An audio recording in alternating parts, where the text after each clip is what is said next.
ಹೇ friends, good morning everyone. ಇವತ್ತು Sunday morning ಬೆಳಿಗ್ಗೆ ಬೇಗ ಎದ್ಬಿಟ್ಟೆ. ಏನು ಮಾಡೋದು ಅಂತ ತಲೆಗೆ ಉಳ್ದಿಲ್ಲ. ಅಂಜಲ್ ಫಿಶ್ ತಿನ್ನೋಣ, ಮಂಗಳೂರು ಫಿಶು ಒಳ್ಳೆ ಫ್ರೈ ಮಾಡಿ ತಿನ್ನೋಣ ಅಂದ್ಬಿಟ್ಟು ರಸಲ್ ಮಾರ್ಕೆಟ್ಗೆ ಹೋಗ್ಬಿಟ್ಟೆ, ಶಿವಾಜಿನಗರಲ್ಲಿರೋದು. ಇಲ್ಲಿ ನೋಡಿ ಎಷ್ಟೊಂದು ಫಿಶಸ್ ಇದೆ ಇಲ್ಲಿ.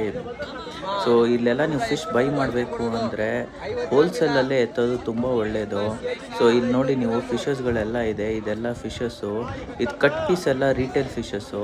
ಸೊ ಈ ರೀಟೇಲ್ ಫಿಶಸ್ ತೊಗೊಳಕ್ಕೆ ಹೋಗಬೇಡಿ, ನಿಮಗೆ ತುಂಬ ಕಾಸ್ಟ್ಲಿ ಬೀಳುತ್ತೆ. ಸೊ ನೀವೊಂದು ಗ್ರೂಪ್ ಆಫ್ 5 ಪೀಪಲ್ಲು ಇಲ್ಲ 4 ಪೀಪಲ್ ಹೋಗಿ ಒಂದು ದೊಡ್ಡ ಅಂಜಲ್ ಎತ್ತಿಬಿಡಿ. ಸೊ ಅಂಜಲ್ ಒಂದು ದೊಡ್ಡದು ಎತ್ತಿದ ತಕ್ಷಣ ಎಲ್ಲ ಶೇರ್ ಮಾಡಿಕೊಂಡು ಹೋಗೋದೇ ಬೆಸ್ಟು. ಇಲ್ಲಿ ನೋಡಿ ಫ್ರೆಂಡ್ಸ್, ಇದು ನಾನು ರೀಟೇಲಲ್ಲಿ ಒಬ್ಬನೇ ಹೋದೆ. ಸೊ 1400 ರುಪೀಸ್ ಪೇ ಮಾಡಿದೆ ಪರ್ ಕೆ.ಜಿಗೆ. ಅದೇ ನೀವು ಒಂದು ಫುಲ್ ಅಂಜಲ್ ಫಿಶ್ ಎತ್ತುತ್ತೀರಾ ಅಂದರೆ 800 ರುಪೀಸ್ಗೆ ನಿಮಗೆ ಒಂದು ಫುಲ್ ಫಿಶ್ ಸಿಗುತ್ತೆ. ಒಳ್ಳೆ ಡೀಲು, ವರ್ಕೌಟ್ ಆಗುತ್ತೆ. ಹೋಗಿ ಶಿವಾಜಿನಗರ್ಗೆ.